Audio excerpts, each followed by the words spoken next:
E quando a gente abre a porta esperando que seja a polícia, na realidade era uma pessoa muito simpática, de seus 40 anos, com um filho de seus 12, 14 anos, e ele pediu desculpas, queria perguntar se a gente estava esperando a oficina abrir, porque ele sabia que a oficina era em frente.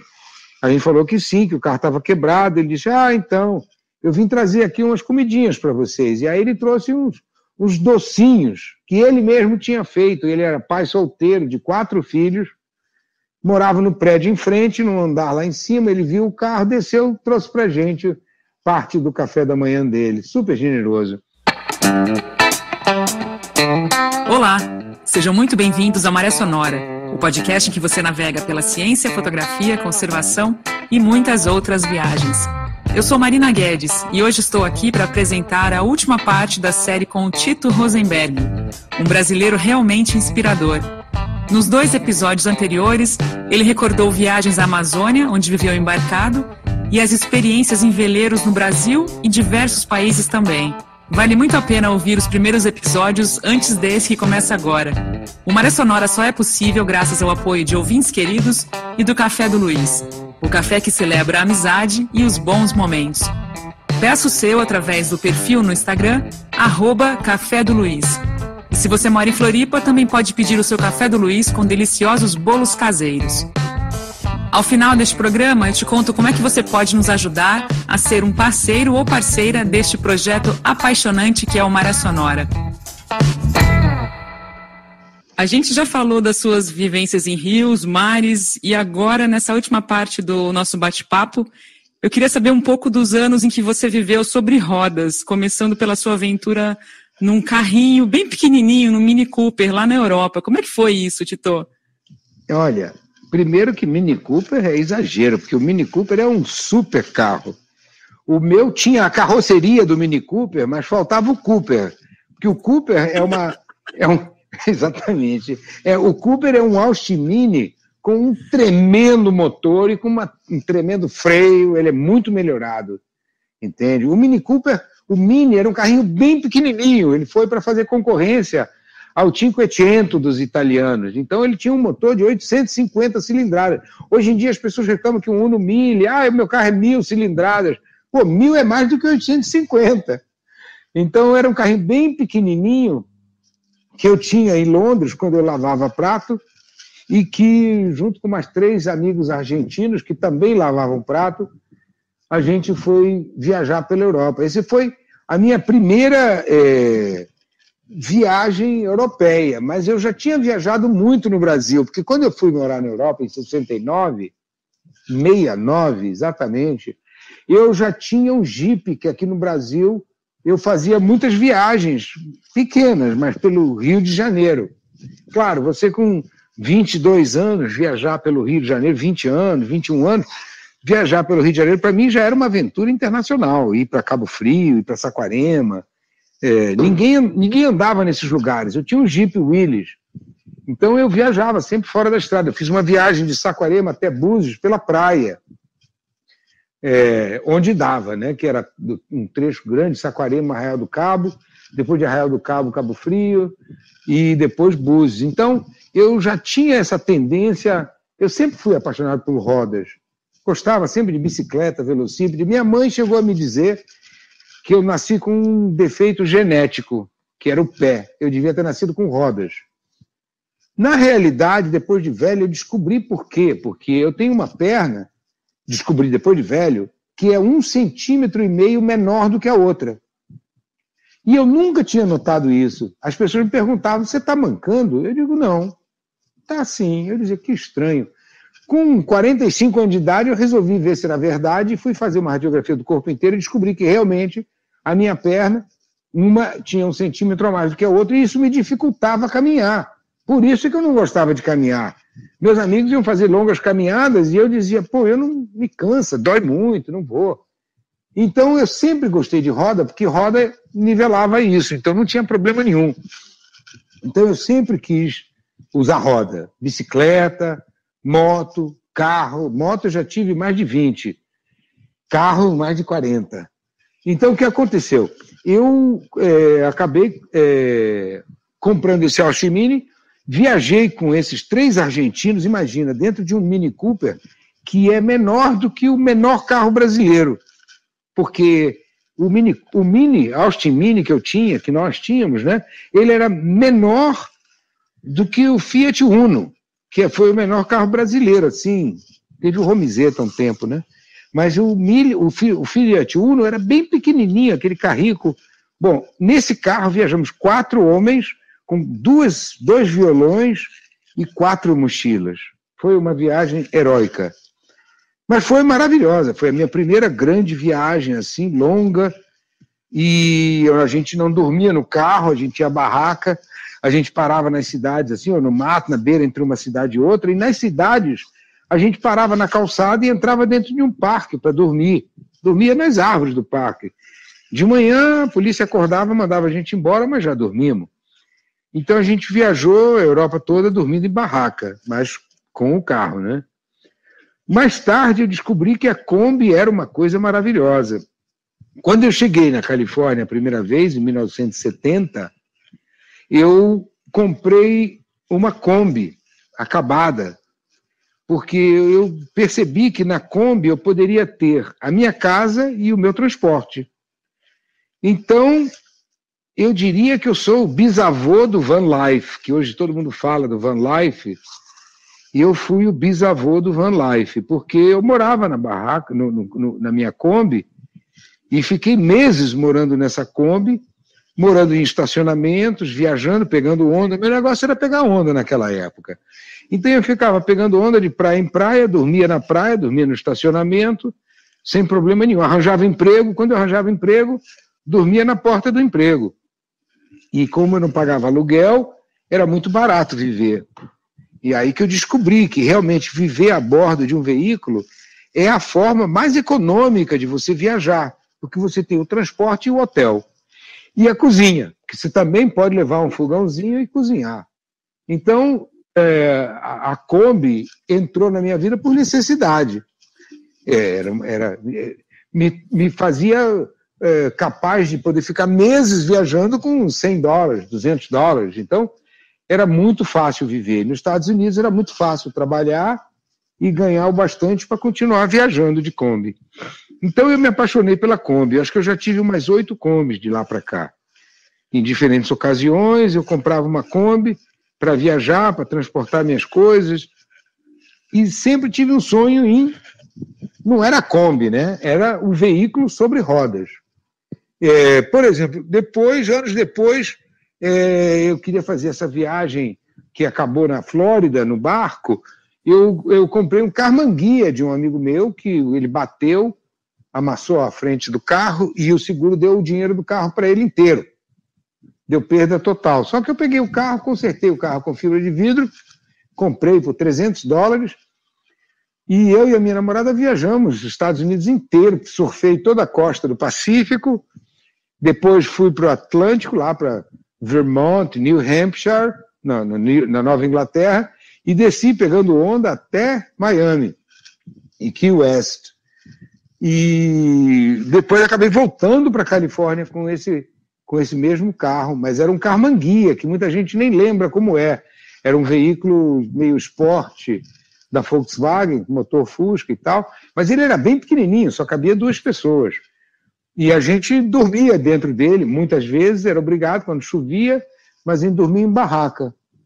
Mas aí eu sempre me apaixonei por Kombi, van e, eventualmente, motorhome. Uma vez eu estava nos Estados Unidos, fui morar nos Estados Unidos, quando eu fui embora do Brasil, desiludido, como tantas vezes fui, e agora gostaria de ir também, mas estou preso aqui. Eu comprei um motorhome, de verdade. Aí foi o luxo, né? Um motorhome que tinha chuveiro quente, banheiro, privada, fogão, forno, congelador. Era uma delícia. Aí você mora em alto luxo, né? Então foi para mim uma coisa que me marcou muito. A liberdade de você poder ir para qualquer lugar, mas com conforto, que a Kombi não tem conforto. É viável, mas ninguém vai dizer que é confortável. Porque é muito pequeno. Se chove, você tem uma área muito pequena para morar. Não pode ficar em pé, tem que ficar agachado. Então, o motorhome foi assim, para mim, pós-graduação. Não é? Já é um veleiro de terra, porque ele tem todo o espaço para você se locomover dentro, né? Então, esse motorhome eu vivi alguns anos nele, e, por sorte, um amigo meu tinha um terreno maravilhoso, pertinho da praia, onde ele morava, numa casa linda, com um quintal gigantesco, e no meio das árvores ele me deixava estacionar. Então, eu liguei o meu motorhome no esgoto dele, na eletricidade dele, instalei um telefone, e quando eu estava parado, eu tinha toda a estrutura. Para viajar, era só desengatar aquilo e ir embora. Na volta, reengatava outra vez. Então, eu, desde 1970, que eu sou apaixonado por viver sobre rodas. Eu acredito que até hoje, eu já perdi as contas, porque nós ficamos assim, eu fiquei um mês na Nova Zelândia, em 2018, em cima de rodas, alugando um motorhome. Depois, na Austrália, mais um mês, alugando um motorhome. E somando tudo isso, né, agora eu comprei um motorhome na França, um velhinho, mas que anda bem, e ficamos 6 meses, 2019, viajando pela França, Espanha e Marrocos. Passamos 3 meses no Marrocos, em 2019.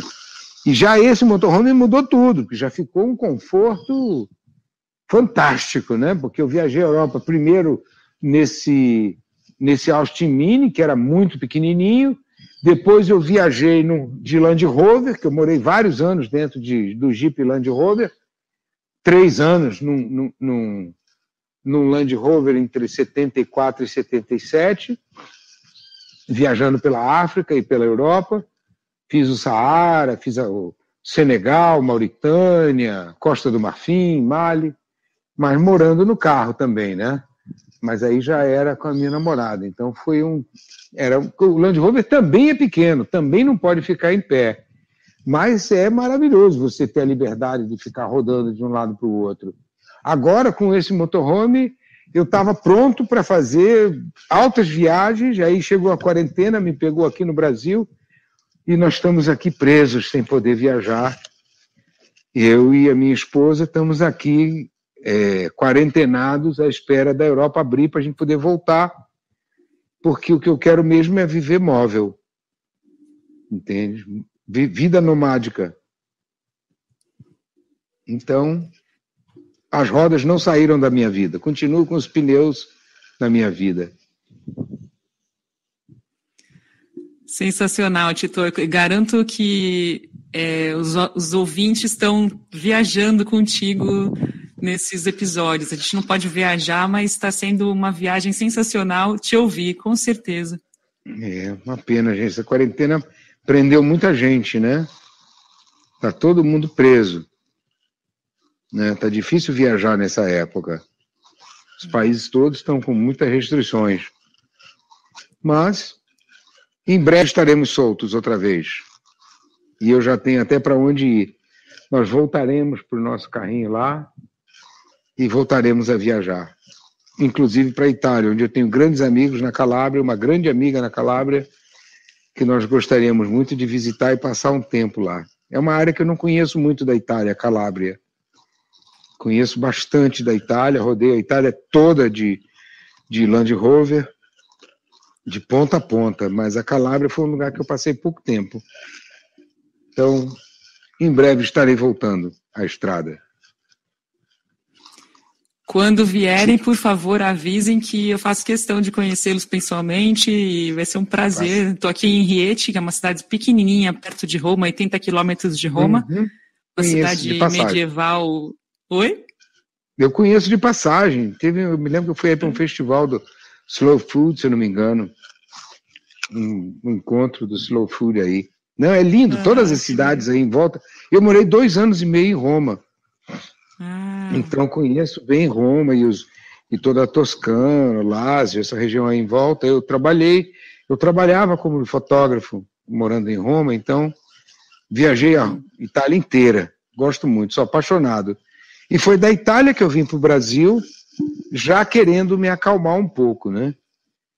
Já estava com 56, 57 anos, eu disse, não, agora eu vou baixar um pouco a bola, vou viajar menos, mas vou encontrar um lugar maravilhoso para morar nos trópicos. Só que o Brasil deu uma enlouquecida ultimamente e eu mudei de ideia, resolvi voltar para o mundo.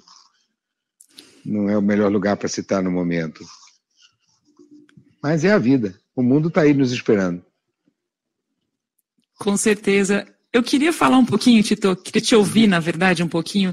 Você usa o Instagram, você está usando o Instagram, a plataforma digital, para falar justamente dessas suas viagens e compartilhar isso com o pessoal que te acompanha, que te segue.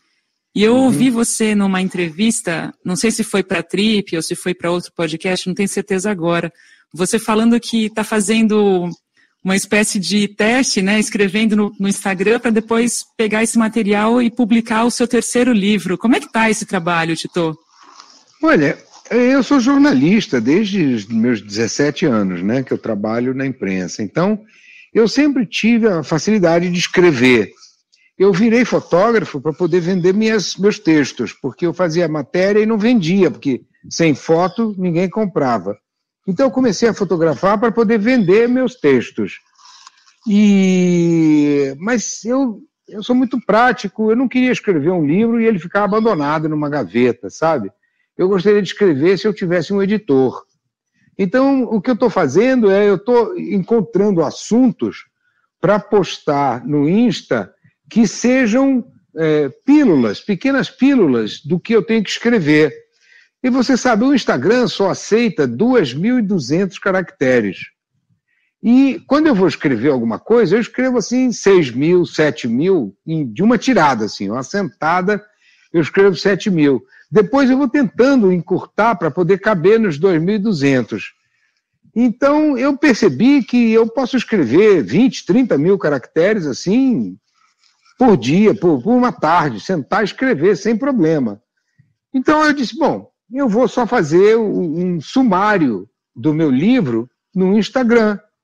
E quando aparecer o editor que quiser editar meu livro, eu só tenho que pegar as histórias do Instagram e aumentar, entende? Explicar melhor. Porque é asfixiante você tentar escrever uma história e num espaço pequeno, entende? É muito difícil. Por exemplo, eu tenho uma história que eu quero contar sobre quando roubaram meu passaporte na Mauritânia, na África do Oeste.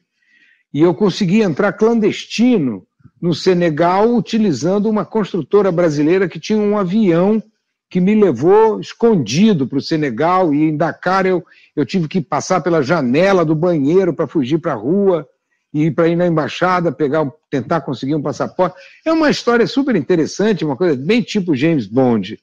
Só que é uma história que precisa de 10 páginas para contar. E no Insta nunca vai dar. Eu não sei como é que eu vou... Acho que eu vou publicar em capítulos no Insta. Porque é uma história tão longa, tão cheia de detalhes, que eu não posso reduzir a 2.200 caracteres. Então, eu estou fazendo só uma espécie de amostra grátis do livro, esperando que algum editor... Porque tanta gente pede o livro... que eu espero que algum editor diga, nossa, olha quanta gente pedindo para esse cara fazer um livro, vamos fazer o livro dele. É uma esperança, né? O Brasil é um país que está bem ferrado agora, está numa situação bem difícil, então eu não acredito que nenhuma editora vá fazer um livro. Então, é bem possível que o meu livro nunca saia. Mas pelo menos as pessoas que me acompanham no Instagram vão poder conhecer esses drops, né? Essas pequenas pílulas de histórias que já dá para eles entenderem mais ou menos o que está acontecendo. Então, o que eu estou fazendo é isso. Eu comprei agora um scannerzinho pequenininho de negativo para poder justamente ver a quantidade enorme de negativos que eu tenho, que eu nunca vi, que eu vou começar a postar esses negativos também. Então, eu vou começar a postar. Eu dei uma desanimada esses dias, não sei porquê, parei. O Insta, se você passa 2 semanas sem postar, ele esconde você. Mas eu passei 2 semanas agora sem postar, por falta de inspiração mesmo. Mas isso acontece. Eu vou continuar postando, o meu Insta vai continuar sendo, já tem bastante coisa, para quem chegar no meu Insta hoje, já tem coisa para ele ler durante 6 meses, então não vai fazer falta. Só para quem me acompanha que já está reclamando, e aí, não vai escrever mais nada? Mas inspiração é uma coisa assim que você tem que ter. Sem ela, as coisas não andam. Falar é fácil, escrever é mais difícil. Mas o Insta é o meu futuro livro. É uma coisa que eu inventei.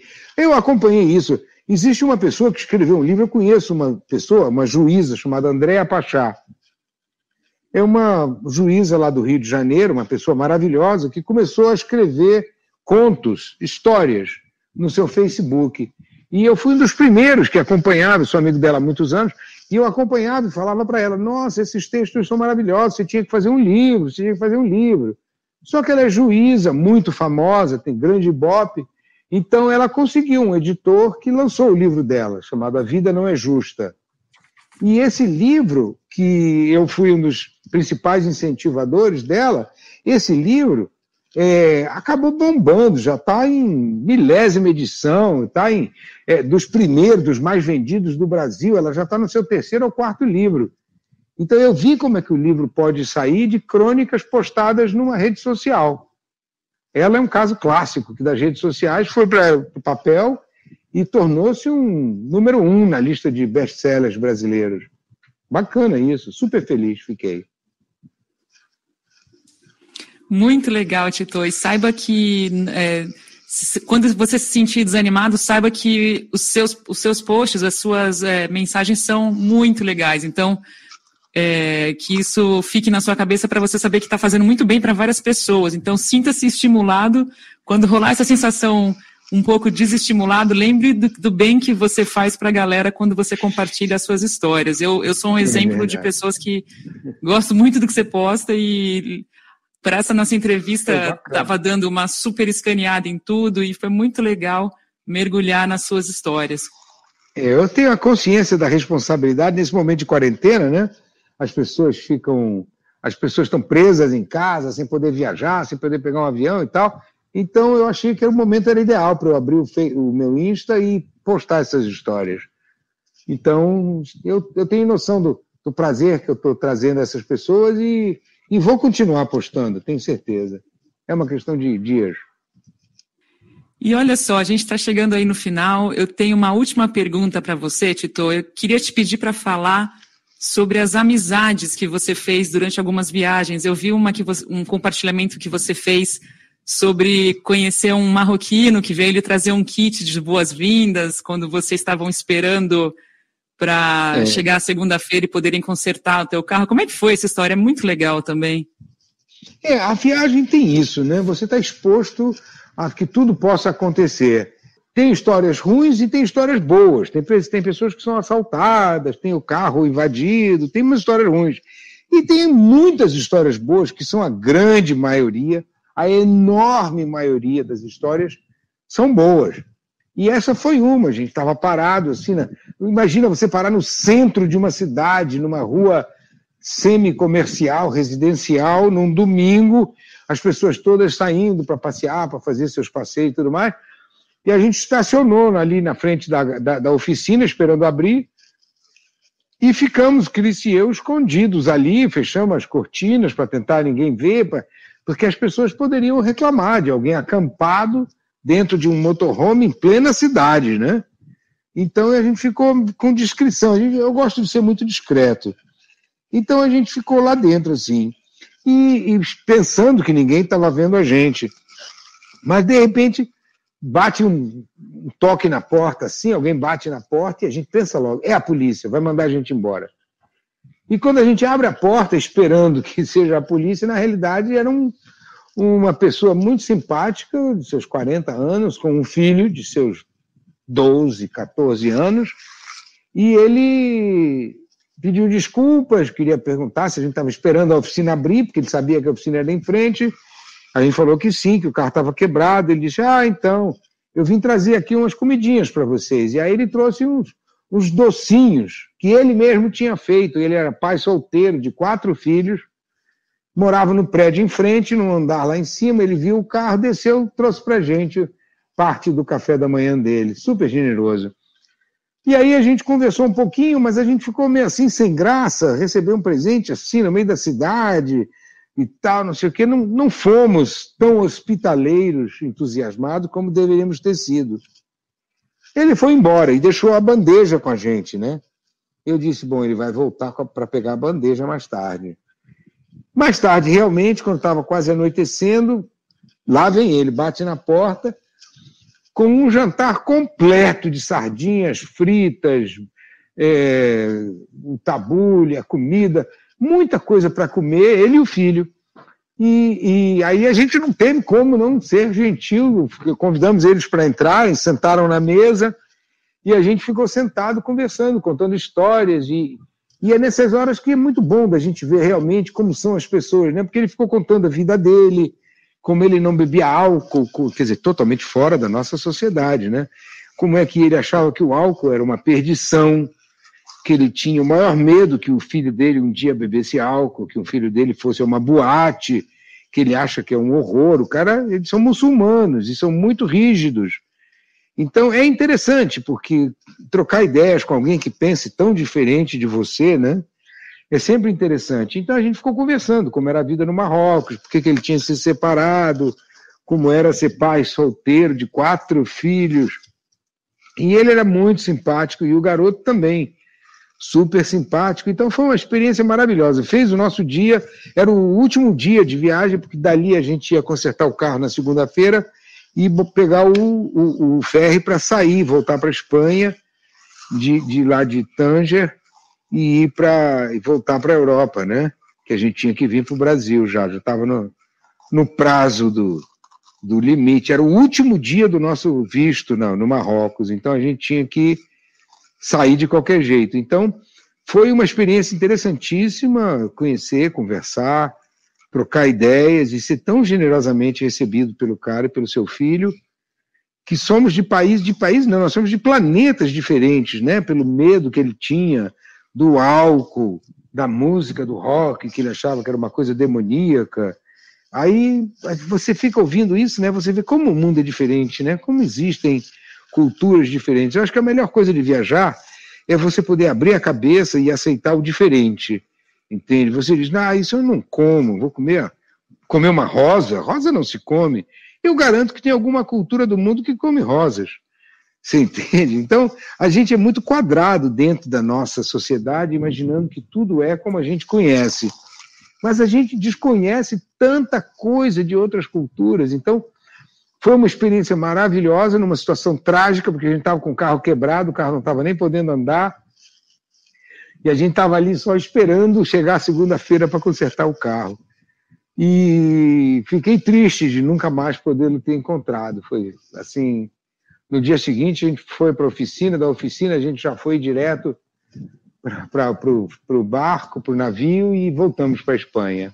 Mas ficou a lembrança que eu fiz questão de contar no Instagram em homenagem a ele, que foi uma pessoa que nos tratou maravilhosamente, sem sequer nos conhecer. Não é? Foi ótimo. Boa história. Muito bom, Tito. Eu queria te agradecer demais pelo seu tempo, pelas suas histórias, que, como eu falei, são realmente muito inspiradoras. É muito gostoso te ouvir e foi um prazerzaço te receber aqui hoje no Maré Sonora. Muito obrigada, de coração. Super obrigado a você. E vamos aproveitar enquanto a maré estiver boa, sonora ou não. Ótimo, eu que agradeço a você a oportunidade de poder contar umas histórias e bola para frente. Vou aí na Itália te ver. Combinadíssimo, Tito, valeu. Muito obrigada por nos acompanhar em mais um episódio. Um agradecimento especial também aos nossos parceiros apoiadores, que são fundamentais para que o podcast seja possível. E se você gostou e ficou com vontade de ser um apoiador ou apoiadora, é muito, muito fácil. Basta fazer uma transferência bancária usando a nossa chave Pix, que é a seguinte: podcastmarésonora@gmail.com. Contribua com o valor que puder e que desejar. E saiba que isso vai ser muito importante para nos ajudar com todos os gastos da produção deste projeto. No nosso site www.podcastmarésonora.com você pode conhecer todos os episódios lançados e as nossas campanhas também. Acesse lá quando quiser. Outra maneira de nos ajudar é seguindo o Maré Sonora no seu tocador de áudio favorito ou no YouTube. Assim você nos ajuda a chegar em mais pessoas. Eu volto na próxima segunda-feira com mais um bate-papo inspirador aqui no podcast Maré Sonora. Até lá, tenha uma ótima semana e bons ventos.